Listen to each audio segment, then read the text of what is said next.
Okay, good morning आप सभी को। तो आज की क्लास के लिए आप लोग जल्दी से स्टार्ट हो जाइए। तो चलिए स्टार्ट करते हैं। आज का पहला क्वेश्चन, हमारा पहला क्वेश्चन है कि दो तरफा यात्रा के दौरान गौरव की औसत चाल जो है 15 किलोमीटर प्रति घंटा है। यदि वह जाते समय 20 किलोमीटर की दूरी तय करता है प्रति घंटा, तो लौटते समय उसकी चाल ज्ञात कीजिए। तो आप लोगों को बताया हुआ है कि एवरेज जो चाल होता है, औसत चाल होता है क्या बाबू, एवरेज स्पीड, ठीक है, equal to twice of v1 v2 और बटा में v1 प्लस v2 यहाँ पे करेंगे। क्लियर है आप लोग को। तो आपका औसत चाल कितना दिया हुआ है, औसत चाल आपका दिया हुआ है 15 किलोमीटर प्रति घंटा।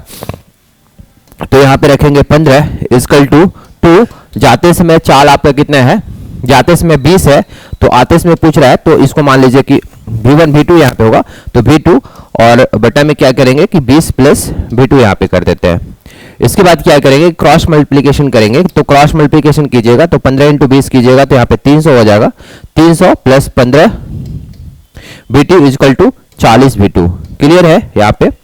तो इसको इधर ले जाइए, तो 40 में से आप 15 घटाइएगा तो 25 v2, 25 v2 इक्वल टू कितना हो जाएगा 300।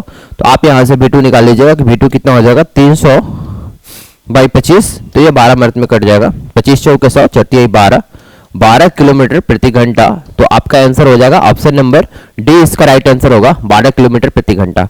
आप जनरली याद रखिएगा कि एवरेज स्पीड कितना होता है, ट्वाइस v1 v2 बटा में v1 प्लस v2 होता है। इसके बाद मैंने वैल्यू पुट किया। चलिए इसको नोट कीजिएगा, फिर आते हैं नेक्स्ट क्वेश्चंस पे।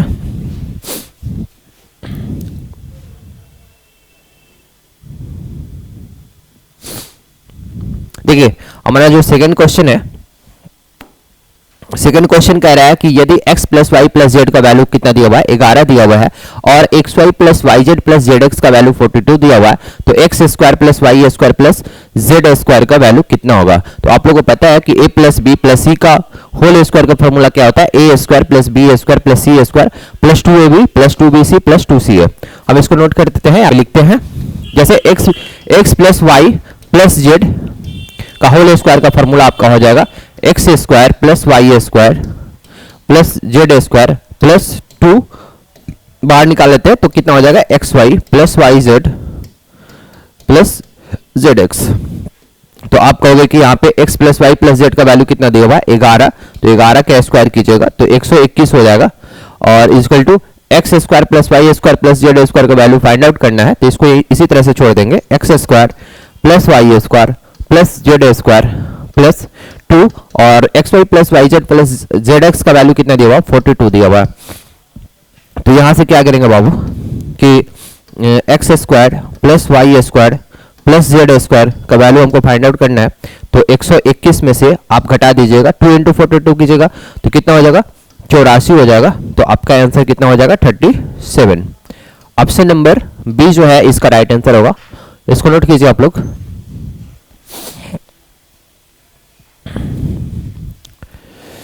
आशा करते हैं कि आप लोग को समझ में आ रहा होगा पूरी तरह से।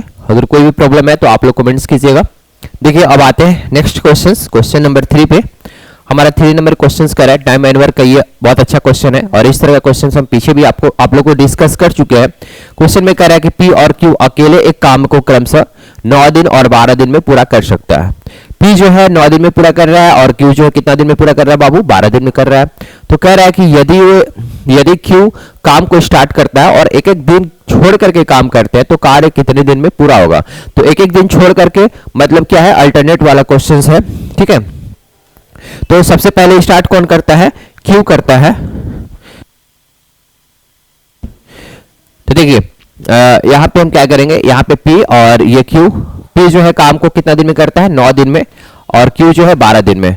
मैंने बताया था आप लोगों को सबसे पहला काम हम टोटल वर्क निकालेंगे। टोटल वर्क कितना मानेंगे, दोनों का एलसीएम लेंगे 9 का और 12 का। तो आप कहोगे कि 9 का और 12 का एलसीएम कितना होगा 36 हुआ, यानी टोटल वर्क हमारा 36 यूनिट है, ठीक है। 36 यूनिट कुछ भी हो सकता है, 36 यूनिट मान लीजिए मेज ही बनाना है, ठीक है, या मान लीजिए कि 36 क्वेश्चन सोल्व करना है, तो 36 यूनिट काम को पी जो है 9 दिन में पूरा करता है, यानी कि एक दिन में कितना काम करता होगा 4, ठीक है। तो और उसी तरह से क्यू जो है 36 यूनिट काम को 12 दिन में पूरा करता है, तो एक दिन में कितना पूरा करेगा 3, और मैंने बताया था कि एक दिन के काम को ही क्या बोलेंगे, इफिशियंसी बोलेंगे, क्षमता बोलते हैं। यानी P का जो क्षमता है 4 यूनिट है और Q का जो क्षमता है कितना है, 3 है। अब यहाँ पे देखिए क्या है, कह रहा है कि काम कौन स्टार्ट करता है, Q। तो अगर Q काम स्टार्ट करता है तो Q जो है एक दिन में कितना काम करेगा, एक दिन में आपका 3 यूनिट काम कर देगा। और नेक्स्ट दिन जो P आएगा अगले दिन, तो एक दिन में कितना काम करेगा, 4 यूनिट काम करेगा। तो इस तरह से हम लोग क्या करते हैं कि 2 दिन का अल्टरनेट लेके चलते हैं। 2 दिन में आपका टोटल काम कितना हो गया, तो आप कहोगे कि 2 दिन में 4 और 3 7 यूनिट काम हो गया। उसी तरह से फिर अगले 2 दिन में क्या होगा, 7 यूनिट काम होगा। तो हम क्या करते हैं, इसमें मल्टीप्लाई कीजिए, टोटल 36 यूनिट काम है, तो 7 में कितना से मल्टीप्लाई कीजिएगा कि 36 आ जाए, या फिर 36 से कम आना चाहिए, 36 से ज्यादा नहीं आना चाहिए। तो यहां पे क्या कीजिए कि 5 से मल्टीप्लाई कीजिएगा, तो 10 दिन में आपका टोटल काम कितना हो गया, 7 5 35 काम। देखिए अब यहां पे लिखते हैं कि 10 दिन में आपका काम हो गया, 10 दिन में 35 काम, 35 यूनिट काम हो गया। अब जो है 1 यूनिट काम यहाँ पे रेस्ट बच रहा है, 1 यूनिट शेष बच रहा है, तो 1 यूनिट को कौन काम करेगा, 1 यूनिट काम करेगा नेक्स्ट अगले दिन Q आएगा। लेकिन जब Q आता है तो एक दिन में 3 यूनिट काम कर देता है। तो 3 यूनिट काम करता है एक दिन में, 3 यूनिट काम करता है Q एक दिन में, लेकिन हमको तो 1 ही यूनिट काम कराना है। तो 1 यूनिट काम जो है कितना दिन लगेगा, 1/3 दिन। यानी टोटल टाइम कितना हो गया बाबू, 10 दिन यहां पर और 1/3 दिन यहां पे, यानी टोटल टाइम हो गया 10 सही 1/3 दिन। ठीक है, 10 सही 1/3 दिन। आपका राइट आंसर कौन सा होगा, ऑप्शन नंबर डी इसका राइट आंसर होगा। इसको नोट कीजिए आप लोग।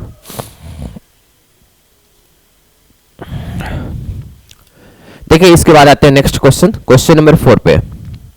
क्वेश्चन नंबर 4 कह रहा था कि यदि समीकरण ax² plus X plus B, ये क्वाड्रेटिक इक्वेशन है, और क्वाड्रेटिक इक्वेशन का आप लोग का जो जनरल इक्वेशन होता है वो होता है ax² plus bx plus c equal to 0। Quadratic equation इसलिए बोलते हैं कि x का मैक्सिमम पावर कितना है बाबू, 2 है। इसको क्वाड्रेटिक इक्वेशन या फिर द्विघात समीकरण बोलते हैं। तो कह रहा है कि मूल्य बराबर है तो निम्नलिखित में से कौन सा सत्य है। अब देखिए यहाँ पे 3 कंडीशन होता है। ये क्वाड्रेटिक इक्वेशन का 2 सॉल्यूशन होता है, यानी 2 हल बोलते हैं। ठीक है, अल्फा और बीटा। x का मैक्सिमम पावर जितना होगा उतना हल आता है। यहाँ पे x का मैक्सिमम पावर 2 है, क्वाड्रेटिक इक्वेशन है, और क्वाड्रेटिक इक्वेशन का 2 हल होता है, अल्फा और बीटा आपका। तो यहाँ पे 3 कंडीशन होता है। देखिए अगर b² minus 4ac greater than 0 है, या फिर b² minus 4ac equal to 0 आएगा, या फिर b² minus 4ac less than 0 आएगा। अगर ग्रेटर देन 0 होगा तो अल्फा और बीटा जो है रियल वैल्यू होगा, और अल्फा और बीटा का जो वैल्यू होगा डिफरेंट होगा। ठीक है, तो मैंने बताया कि अगर b² minus 4ac greater than 0 है तो अल्फा और बीटा बराबर नहीं होगा, alpha not equal to beta, और ये रियल वैल्यू होगा। इसके बाद अगर b² माइनस 4ac बराबर 0 है तो अल्फा और बीटा दोनों रियल होगा और बराबर होगा। और अगर b² minus 4ac less than 0 है तो ये रियल वैल्यू नहीं आएगा अल्फा और बीटा का। ठीक है, तो यहाँ पे 3 कंडीशन होता है, लेकिन यहाँ पे कह रहा है कि मूल्य बराबर है, यानी ये वाला कंडीशन लेकर चलेंगे, b² minus 4ac equal to 0। देखिए इसको मिटाते हैं हम यहाँ पे। अब आते हैं क्वेश्चन पे। क्वेश्चन आपका है ax² plus X plus B plus X plus B equal to 0। तो मैंने बताया कि क्या b² minus 4ac equal to 0 होगा मूल्य बराबर होने के लिए, अल्फा और बीटा का वैल्यू बराबर होने के लिए ये कंडीशन होता है b² minus 4ac equal to 0, या फिर आप ऐसे भी कर b² इक्वल टू 4ac। तो अब देखिए b का वैल्यू कितना दिया हुआ है, 1 है, तो 1 स्क्वायर की जगह तो 1 इक्वल टू 4, a की जगह पे हम a और c की जगह पे b दिया हुआ है, यानी कि 4ab इक्वल टू 1 ये वैल्यू होगा। इतना करने का कोई जरूरत, हाँ, तो यहाँ पे ये वाला आंसर सही हो जाएगा, option number C, A B equal to क्या हो जाएगा 1/4। तो यानी कि ऑप्शन नंबर सी इसका राइट आंसर होगा बाबू, इसको नोट कीजिएगा।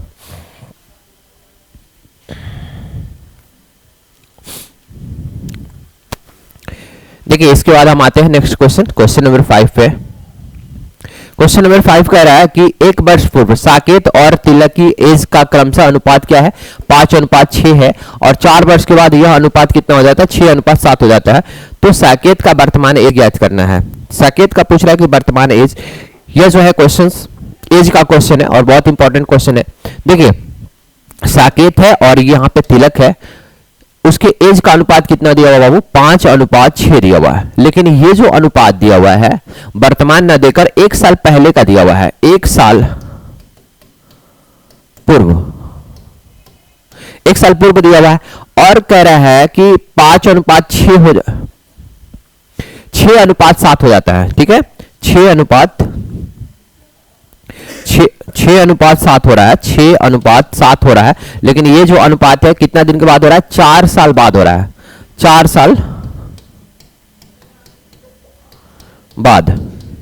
अब देखिए रेशियो में हम लोग क्या करते हैं, देखिए यहाँ पे 1 बढ़ रहा है, 5 से 6 हो रहा है और इधर भी 6 से 7 हो रहा है, यानी 1 यूनिट बढ़ रहा है। और इधर अगर बढ़ रहा है कितना? 1 साल पहले था और ये 4 साल के बाद है, तो इधर डिफरेंस कितना हो गया? 5 का डिफरेंस हो गया। तो 1 यूनिट का वैल्यू आप कहोगे कि 1 यूनिट का वैल्यू कितना दिया हुआ है? 5 इधर हो रहा है, 1 साल पहले था और ये 4 साल के बाद। मान लीजिए ये वर्तमान एज है, तो ये 1 साल पहले है और ये 4 साल के बाद। यहाँ पे 1 और ये 4, टोटल डिफरेंस कितना हो गया? 5। तो 1 यूनिट का वैल्यू 5।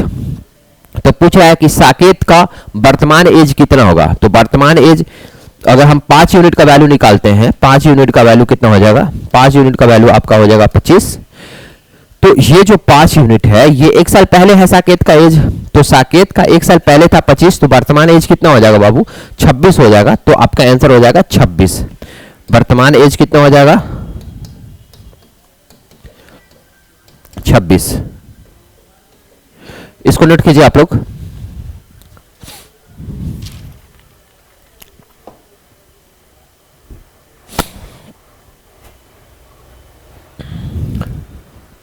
देखिए इसके बाद नेक्स्ट क्वेश्चंस पे आते हैं। क्वेश्चन नंबर 7, ये सारे जितने भी क्वेश्चंस करवा रही है सारा पीवाई क्वेश्चंस है, प्रीवियस ईयर क्वेश्चंस है रेलवे का, और ज्यादातर क्वेश्चंस एनटीपीसी का हो। एक भी क्वेश्चंस इधर उधर से नहीं करवा रहे हैं, सारा प्रीवियस ईयर क्वेश्चंस है। और सारे क्वेश्चंस आप लोग अगर प्रीवियस ईयर कर लीजिएगा तो हमको नहीं लगता कि एग्जाम में आप लोग का क्वेश्चंस इससे बाहर आएगा। तो यही बात बोल रहे हैं कि सारे क्वेश्चंस इंपॉर्टेंट है। तो देखिए कह रहा है कि इनमें से कौन सा द्विघात समीकरण है? तो मैंने बताया था कि द्विघात समीकरण में x का मैक्सिमम पावर क्या होगा? 2 होगा। तो आप देखिएगा x का मैक्सिमम पावर 2, तो आपका x का मैक्सिमम, देखिए ये द्विघात समीकरण है, q है और यहाँ पे 1/2 है, तो ये आपका द्विघात समीकरण है ऑप्शन नंबर 2। तो ये हो जाएगा डी में 2 दिया हुआ है। जैसे x माइनस 4x² प्लस 5 और इसके बाद दिया हुआ कितना? √3x plus 8 equal to 0। तो इसको द्विघात समीकरण का मैंने बताया था general equation, ax² plus bx plus c equal to 0 है। a जो है x² का कोएफिशिएंट है, मल्टीप्लिकेशन है, और x का कोएफिशिएंट b है और ये कांस्टेंट टर्म आपका c है। तो इसको अगर उस फॉर्म में लिखेगा तो माइनस 4x² और प्लस यहाँ पे x है और यहाँ पे भी x है, यानी कि √3 प्लस 1x प्लस 8 और 5 13 इक्वल टू 0। तो देखिए ये द्विघात समीकरण के फॉर्म में आ गया। तो आपका आंसर कौन सा हो गया? Option number B.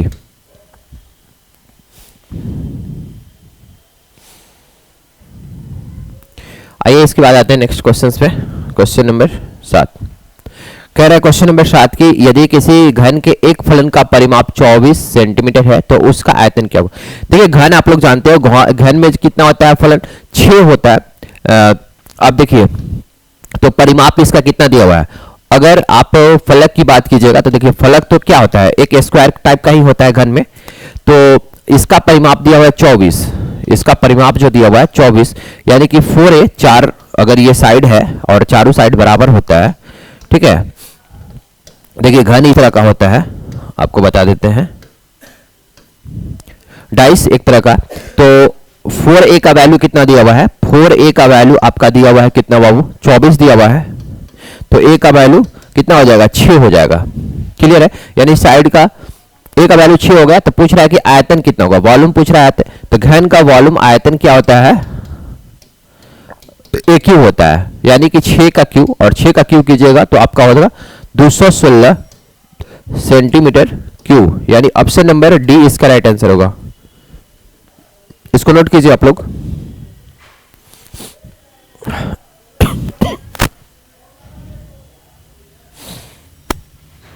आइए इसके बाद आते हैं नेक्स्ट क्वेश्चन। देखिए कह रहा है कि साइन थीटा को कॉट थीटा के पदों में व्यक्त कीजिए। बहुत इंपॉर्टेंट क्वेश्चन है और इजी भी है, ट्रिगोनोमेट्री का क्वेश्चन है। कह रहा है कि साइन थीटा को आपको कॉट के फॉर्म में लिखना है, कॉट थीटा के फॉर्म में। आप लोगों को पता होगा कि sine theta is equal to 1 बटा में कॉसेक थीटा होता है, साइन इंटू कॉसेक 1 होता है, तो sine theta is equal to 1 बटा में कॉसेक थीटा, कॉसेक थीटा। और ये आपको फॉर्मूला पता है, 3 फॉर्मूला मैंने बताया था आप लोग को, इंपॉर्टेंट है। एक तो होता है कि sine square theta plus cos square theta is equal to 1, और सेकंड वाला sec square theta minus tan square theta is equal to 1, और तीसरा जो फॉर्मूला है ये होता है cosec square theta minus cot square theta is equal to 1। तो ये वाला फॉर्मूला हम यूज करते हैं। आपका cosec square theta minus cot square theta is equal to 1 होता है, तो आप अगर cosec square theta is equal to लिखिएगा तो कॉट को उधर कर दीजिएगा तो 1 प्लस क्या हो जाएगा कॉट स्क्वायर थीटा, और इधर से स्क्वायर हटाइएगा तो इधर जाके क्या होगा रूट होगा। तो आप कहोगे कि cosec theta is equal to क्या होगा root over 1 plus cot square theta. तो कॉसेक के जगह पे हम क्या लिख देंगे 1 बटा में 1 प्लस कॉट स्क्वायर थीटा। तो आपका आंसर कौन सा हो जाएगा, ऑप्शन नंबर बी जो होगा इसका राइट आंसर है। इसको नोट कीजिए आप लोग। फिर आते हैं नेक्स्ट क्वेश्चंस पे।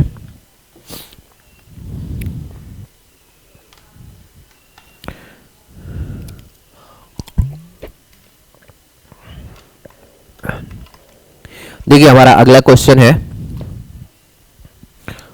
Question number 10। क्वेश्चन नंबर 10 कहता है कि एबीसीडी चित्र में प्रदर्शित किए गए अनुसार एक समानांतर चतुर्भुज है और उसके दो विकर्ण एसी और बीडी ओ पर प्रतिच्छेदित करती है। तो एओ इक्वल टू एक्स प्लस 3, ठीक है, एओ यहाँ पे है और आपका ओबी दिया हुआ है और ओसी और ओडी है। तो एक्स का मान ज्ञात करना है, एक्स का वैल्यू पूछ रहा है कि क्या होगा। आप लोगों को पता होगा कि समानांतर चतुर्भुज का जो विकर्ण होता है एक दूसरे को समद्विभाजित करता है। समद्विभाजित करने का मतलब कि अगर एसी और बीडी दो विकर्ण है तो ये ओ पर अगर करता है तो एओ इक्वल टू ओसी होगा और ओए, ठीक है, ओबी इक्वल टू ओडी होगा। क्लियर, मतलब कहने का मतलब कि समानांतर चतुर्भुज का जो विकर्ण है एक दूसरे को समद्विभाजित करता है। तो हमको यहाँ पे x का वैल्यू फाइंड आउट करना है। तो अगर ए बराबर अगर ओसी लेते हैं तो x और y दोनों टर्म यहाँ पे आएगा। तो हम पहले क्या करते हैं कि लिखते हैं ओडी इक्वल टू ओबी। तो ओडी का वैल्यू है 3y, तो 3y इक्वल टू कितना हो जाएगा y प्लस 2। तो यहाँ से आपका y का वैल्यू निकल जाएगा 2y equal to 2, that means y equal to 1 आ गया। तो y का वैल्यू 1 आ गया। इसके बाद फिर क्या करते हैं कि AO इक्वल टू OC लिख देते हैं। तो AO का वैल्यू है कितना x plus 3 equal to OC का वैल्यू कितना हो जाएगा 2x प्लस y, और y की जगह पे 1 रख देंगे, यानी x plus 3 equal to 2x plus 1। Clear है, 3 माइनस 1 कीजिएगा तो यहाँ पे हो जाएगा 2 और यहाँ पे x इक्वल टू 2 आ गया। ऑप्शन नंबर डी इसका राइट आंसर होगा। इसको नोट कीजिए आप लोग।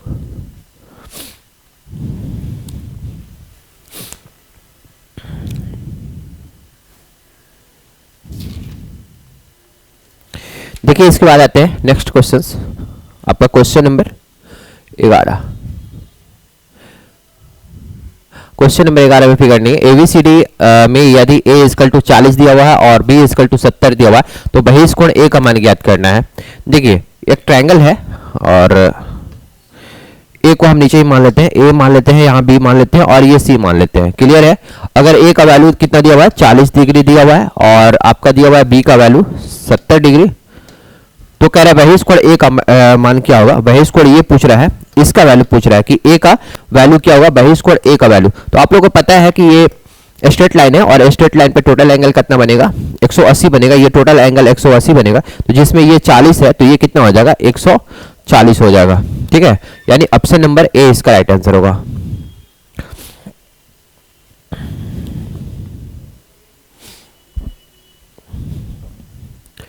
देखिए इसके बाद आते हैं नेक्स्ट क्वेश्चन, क्वेश्चन नंबर 11 पे। रहा है कि x और y सोने और प्लेटिनम की दो मिश्र धातु है।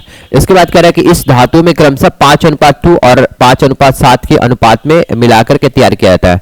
यानी कि सोना और प्लेटिनम जो है पहले x वाला में 5:2 का अनुपात है और दूसरे वाला में 5:7 के अनुपात में मिलाकर के तैयार की गई है। यदि हम इन मिश्र धातुओं को समान मात्राओं में पिघलाकर एक तीसरी मिश्र धातु जेड बनाते हैं तो कह रहा है कि जेड में सोने और प्लेटिनम की मात्रा का अनुपात बताइए। क्लियर है? तो देखिए इस क्वेश्चन में जब मेंशन नहीं भी किया रहता तो हम x और y को जब मिलाएंगे जेड बनाने के लिए तो हम इक्वल अनुपात में मिलाएंगे, यानी कि समान मात्रा मिलाएंगे। तो आपका अनुपात कितना दिया हुआ बाबू? 5:2 दिया हुआ है पहले वाला में, ये सोना और ये प्लेटिनम है। क्लियर? इसके बाद सेकेंड वाले में क्या कह रहा है, कितना अनुपात दिया हुआ है? 5:7। 5:7 तो 5 और 2 कितना हो जाएगा? 7 और ये कितना हो जाएगा? 5×7 12। तो मात्रा को सेम करने के लिए हम क्या करेंगे, दोनों को बराबर करेंगे। तो इसमें 12 से मल्टीप्लाई करेंगे और इसमें क्या करेंगे? 7 से मल्टीप्लाई करेंगे। चूंकि ये अनुपात में है, जब इसमें 12 से मल्टीप्लाई किए हैं तो इसमें भी 12 से करना पड़ेगा और इसमें भी 12 से करना पड़ेगा। और ये भी अनुपात में 7 से इसमें मल्टीप्लाई किया तो 7 और इसमें भी 7 से मल्टीप्लाई कर देंगे और दोनों को जोड़ देंगे तो 12×5 60 और ये 7×5 35 हो गया और ये 12×2 24 और ये 7 से 49। क्लियर है? तो आपका कौन सा आंसर हो जाएगा? 95 अनुपात, ठीक है, 73। ठीक है, ऑप्शन नंबर सी इसका राइट आंसर होगा। इसको नोट कीजिए आप लोग।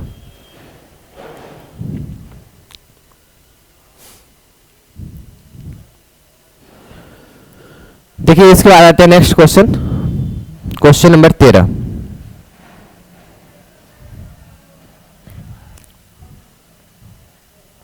कह रहा है कि निम्नलिखित में से कौन सी संख्या 4 और 8 दोनों से विभाज्य है।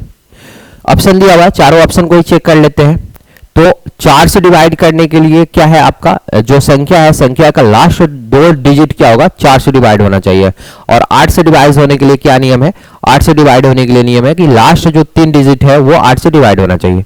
तो हम चेक करते हैं, पहला ऑप्शन ही लेते हैं। तो 4 से डिवाइड होने के लिए ये जो लास्ट 2 डिजिट है 24 है, ये 4 से डिवाइड हो रहा है, यानी ये 4 से डिवाइड हो जाएगा पूरा संख्या। और 8 से डिवाइड होने के लिए मैंने बताया कि लास्ट 3 अंक जो है 8 से डिवाइड होना चाहिए। तो 824 जो है ये भी 8 से डिवाइड हो जाएगा। क्लियर है? यानी ऑप्शन नंबर ए इसका राइट आंसर होगा।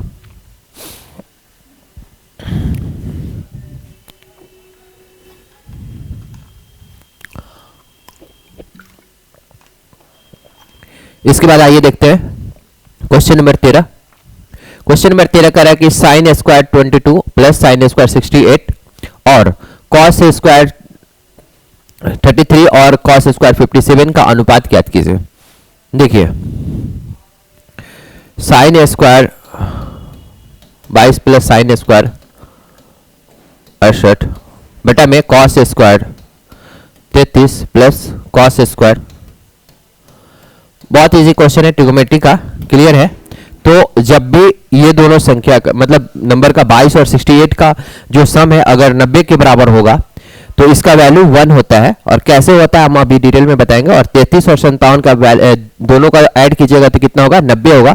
तो इसका भी वैल्यू 1 होगा, तो 1:1, यानी कि आपका आंसर हो जाएगा ऑप्शन नंबर सी 1:1। देखिए इसको बनाते कैसे हैं, देखिए इसको डिटेल में देखिएगा। तो आपका यहां पे कितना हो जाएगा? Sine square 22 plus sine square 68 को आप लिख सकते हैं 90 माइनस 22। क्लियर है? 90 माइनस 22। उसी तरह से हम नीचे में भी क्या करेंगे कि कॉस स्क्वायर 33 प्लस 57 थे यहाँ पे, तो यहाँ पे करेंगे कॉस स्क्वायर 57 को हम लिखेंगे 90 माइनस 33। अब आप लोगों को पता है कि साइन 90 माइनस थीटा क्या होता है, तो आप कहोगे कॉस थीटा होता है और कॉस 90 माइनस थीटा होता है साइन थीटा होता है। तो यहाँ पे आपका हो जाएगा ऊपर में साइन स्क्वायर 22 प्लस, एक मिनट,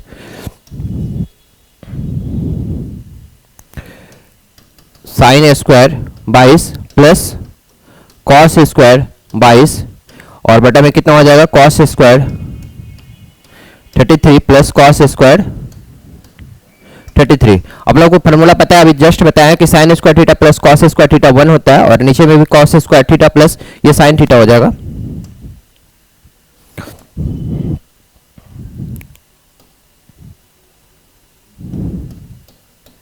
साइन स्क्वायर 33, तो sign square theta plus cos square theta 1, और नीचे में भी sign square theta plus cos square theta 1, तो 1/1 1/1 होगा। ऑप्शन नंबर सी इसका राइट आंसर होगा। इसको नोट कीजिए आप लोग।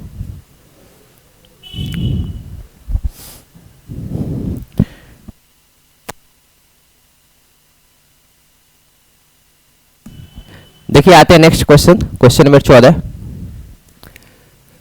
क्वेश्चन में कह रहा है कि 3a minus 4b minus 2c का होल स्क्वायर का विस्तारित रूप क्या होगा। तो आप लोग को अभी बताया कि a plus B plus C का होल स्क्वायर का फॉर्मूला आपको बताया कि a square plus B square plus C square plus 2ab plus 2bc plus 2ca होता है। क्लियर है? तो आप देखिए क्वेश्चन है आपका कितना, 3a minus 4b minus 2c का होल स्क्वायर। तो इसी फॉर्मूला पे हम तोड़ेंगे तो क्या होगा, a square plus B square plus C square plus 2ab plus 2bc plus 2ca। तो a स्क्वायर कीजिएगा तो 3a का स्क्वायर कीजिएगा तो कितना हो जाएगा 9a स्क्वायर, और प्लस माइनस 4b का स्क्वायर कीजिएगा तो माइनस का स्क्वायर कीजिएगा तो प्लस हो जाएगा 16b square plus 4c square. उसी तरह से फिर प्लस 2ab होता है, तो यहाँ पे प्लस है और ये माइनस है, ठीक ना। तो यहाँ पे मान लीजिए 2a की जगह पे हम कितना रखेंगे 3a, और b की जगह पे कितना रखेंगे माइनस 4b। क्लियर है? 2ab हो गया। इसके बाद फिर होता है 2bc, तो b की जगह पे हम कितना रखेंगे माइनस 4b, और c की जगह पे माइनस 2c रखेंगे माइनस 2c। उसी तरह से प्लस 2ca होता है, तो c की जगह पे रखेंगे माइनस 2c, और a की जगह पे कितना रखेंगे 3a रखेंगे। आप इसको मल्टीप्लाई कर लीजिए तो आपका हो जाएगा 9a square plus 16b square plus 4c square. यहाँ पे हो जाएगा माइनस, चढ़ती है 12 12 दूनी 24 ab, और यहाँ पे देखिए माइनस और माइनस मल्टीप्लाई कीजिएगा तो प्लस हो जाएगा, 4 दूनी 8 8 दूनी 16 16bc, और यहाँ पे हो जाएगा माइनस 3 दूनी 6 6 दूनी 12 ca। आप चेक कर लीजिए कौन सा ऑप्शन सही है। आपका ऑप्शन नंबर डी मैच कर रहा है, ऑप्शन नंबर डी इसका राइट आंसर होगा। इसको नोट कीजिए आप लोग।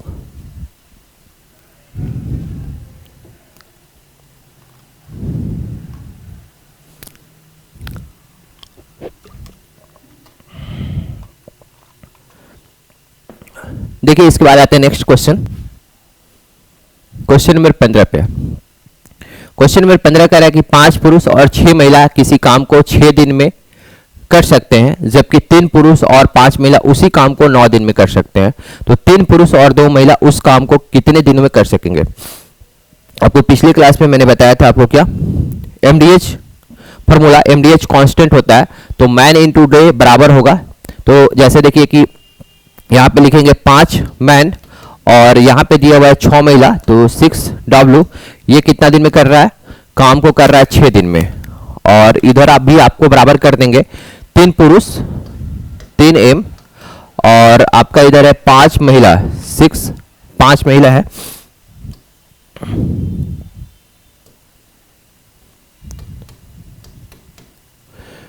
तीन पुरुष दिया हुआ है और इसके बाद दिया हुआ 5 महिला, उस काम को कितना दिन में 9 दिन में कर रहा है। तो आपका देखिए इधर मैन है और ये डे, मैन इंटू डे बराबर किए हैं, मैन MD इजकल टू MD लिखे हैं, यानी M1 D1 is equal to M2 DT लिखे हैं। क्योंकि इसमें आवर्स था नहीं, तो ये आपका हो गया मैन और ये डे हो गया, और इधर भी राइट साइड में क्या किया, मैन इंटू डे बराबर किए हैं।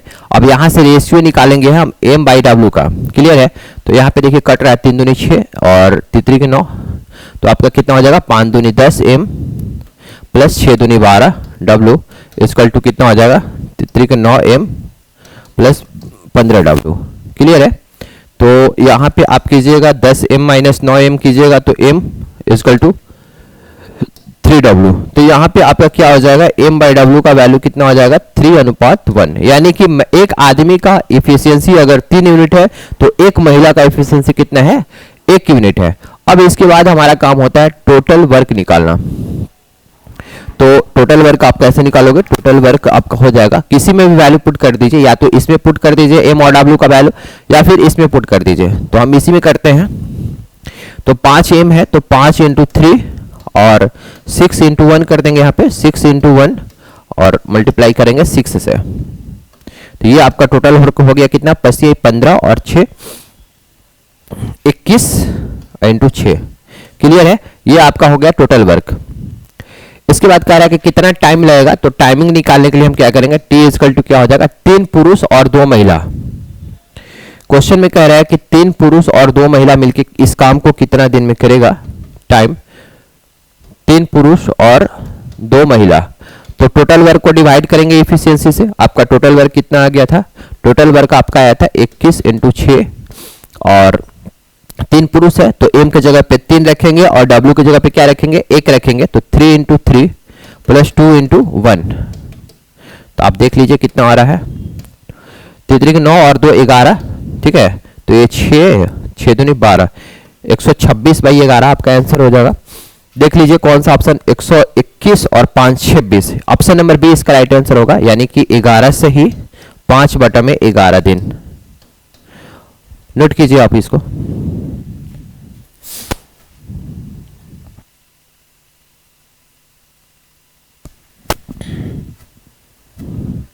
देखिए इसके बाद आते हैं नेक्स्ट क्वेश्चन पे, क्वेश्चन नंबर 16। क्वेश्चन नंबर 16 कह रहा है कि 3x² plus 6x minus 5 equal to 0 के मूल्यों की प्रकृति क्या है। क्वाड्रेटिक इक्वेशन का क्वेश्चन है और बहुत इंपॉर्टेंट क्वेश्चन है।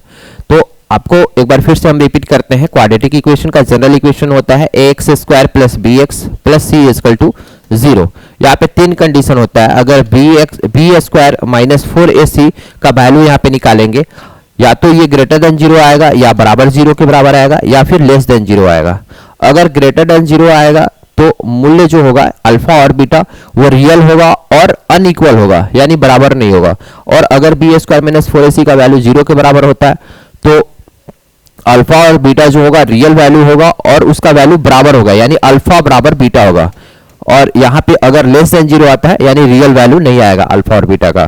क्लियर है, तो हम मेरा पहला काम क्या रहेगा कि इस इक्वेशन में, क्वाड्रेटिक इक्वेशन में 3x² plus 6x minus 5 equal to 0 में हम क्या करते हैं, निकालते हैं b² माइनस 4ac का वैल्यू। तो b का वैल्यू कितना दिया हुआ है, 6 दिया हुआ है, तो 6 का स्क्वायर माइनस 4, और a का वैल्यू कितना दिया हुआ है 3, और c का वैल्यू कितना दिया हुआ है माइनस 5। तो 36 और प्लस 4 12, 12 5 60, और माइनस मिलके क्या हो जाएगा बाबू, प्लस हो जाएगा।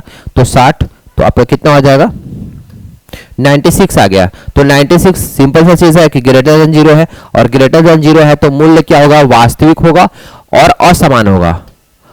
क्लियर है, मूल्य वास्तविक होगा और असमान। अगर बराबर 0 के बराबर आ जाता है तो मूल्य वास्तविक और समान हो जाता है।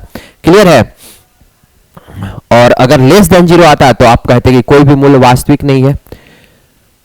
इसको नोट कीजिए आप लोग।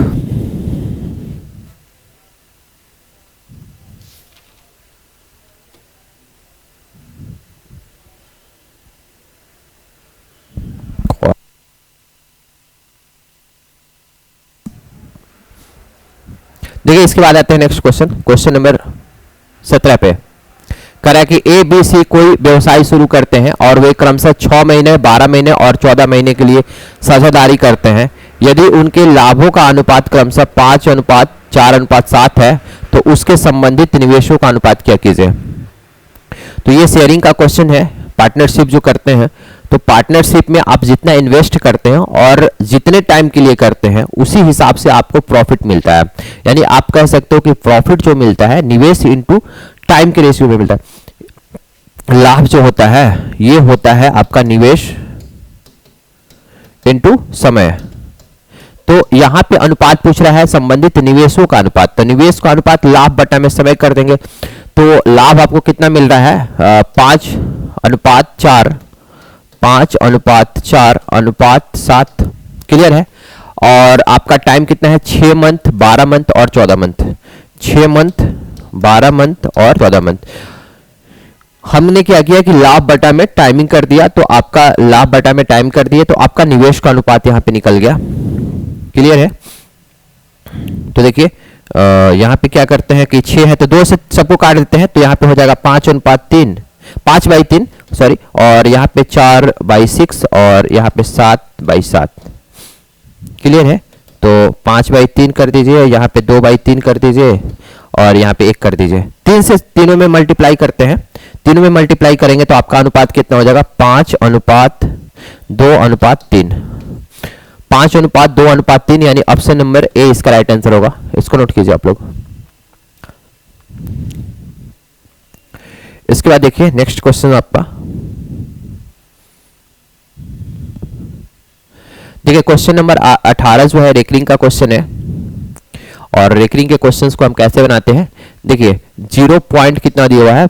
424, लेकिन रेकरिंग जो है 24 पे ही सिर्फ है, 4 पे रेकरिंग नहीं है। तो हम क्या करते हैं, रेकरिंग वाले क्वेश्चन में टोटल वैल्यू लिखेंगे 424, और 424 में जिस पे रेकरिंग नहीं है उसको क्या करेंगे? माइनस कर देंगे, और बटा में जितने अंक पे रेकरिंग है उतना 9 लिखेंगे, और जितने पे रेकरिंग नहीं है उतना 0 लिखेंगे। यानी ये आपका वैल्यू हो जाएगा 420 और बटा में 990। 0 से 0 काट दीजिएगा तो कितना हो जाएगा? 42/99। तो 42 आपका 99 हो गया। तो इसको कटाइए, 3 से कटाइएगा तो 14 थी 42, और इसको 3 से कटाइएगा तो 33 हो जाएगा। यानी ऑप्शन नंबर बी इसका राइट आंसर हो जाएगा, 14/33। देखिए मैंने बताया कि 424 लिखिए, और जितना पे रेकरिंग नहीं है उस वैल्यू को 4 पे रेकरिंग नहीं है तो 4 माइनस कर देंगे, और नीचे में क्या करेंगे? 2 अंक पे रेकरिंग है तो 2 को 9 लिखेंगे, और 1 अंक पे रेकरिंग नहीं है तो 1 0 लिख देंगे। बस यही कंसेप्ट है। इसके बाद मैंने सोल्व किया, 424 में से 4 घटाया तो 420 और बटा में 990। 0 से 0 कटा दिए तो 42/99 हो गया, और 3 से कटाया तो 14/33 हो गया। अब इसको नोट कीजिएगा। इसके बाद आते हैं नेक्स्ट नंबर, क्वेश्चन नंबर 19 पे।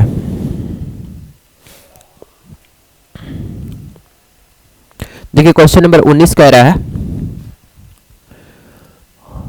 मूल्यों का गुणनफल क्या है। ये भी क्वाड्रेटिक इक्वेशन का क्वेश्चन है।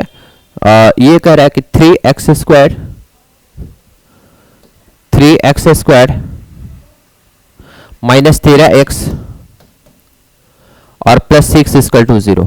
कह रहा है कि मूल्यों का गुणनफल क्या कीजिए। तो इसका जो है अल्फा और बीटा का वैल्यू निकालोगे, और इसके बाद दोनों को गुणनफल कीजिएगा।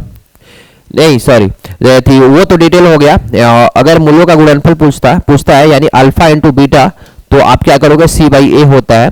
और अगर मूल्यों का सम पूछता अल्फा प्लस बीटा का वैल्यू, तो माइनस b/a कर देते हैं। ये तो डायरेक्ट हम निकाल लेंगे। तो alpha into beta equal to मैंने बताया कि c/a होता है, और c का वैल्यू कितना है? 6, और a का वैल्यू कितना है? 3 है, तो 6/3, यानी कि आपका 2 आंसर होगा। ऑप्शन नंबर ए इसका राइट आंसर। इसको नोट कीजिएगा।